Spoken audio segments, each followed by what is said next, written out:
Urology വിഭാഗത്തിൽ laser ചികിത്സ പോലുള്ള അത്യാധുനിക ചികിത്സാ രീതികൾ ഉപയോഗിച്ച് ചിലവ് കുറവിലും വേഗത്തിലും സുരക്ഷിതമായും സുഖപ്പെടുത്തുന്നു. ഓപ്പറേഷൻ കഴിഞ്ഞാൽ അന്ന് തന്നെ നിങ്ങൾക്ക് വീട്ടിൽ പോകാം. മിംസ് ഹോസ്പിറ്റൽ, വണ്ടൂർ. കരുവാരക്കുണ്ട് ഗ്രാമപഞ്ചായത്തിലെ LDF സ്ഥാനാർത്ഥികൾ നാമനിർദ്ദേശ പത്രിക സമർപ്പിച്ചു. വാർഡുകളിലേക്ക് മത്സരിക്കുന്ന മുഴുവൻ സ്ഥാനാർത്ഥികളും പ്രവർത്തകരുടെ അകമ്പടിയുമായി എത്തിയാണ് നാമനിർദ്ദേശ പത്രിക സമർപ്പിച്ചത്.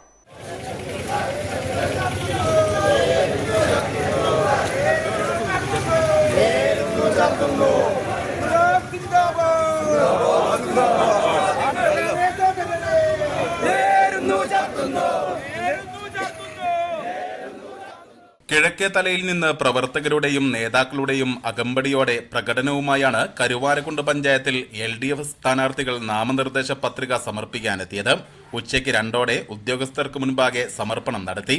24 വാർഡുകളുള്ള കരുവാരക്കുണ്ട് ഗ്രാമപഞ്ചായത്തിൽ ഭരണം നിലനിർത്താൻ കഴിയുമെന്ന് നേതാക്കൾ പറഞ്ഞു. News bureau, Karuvarakundu.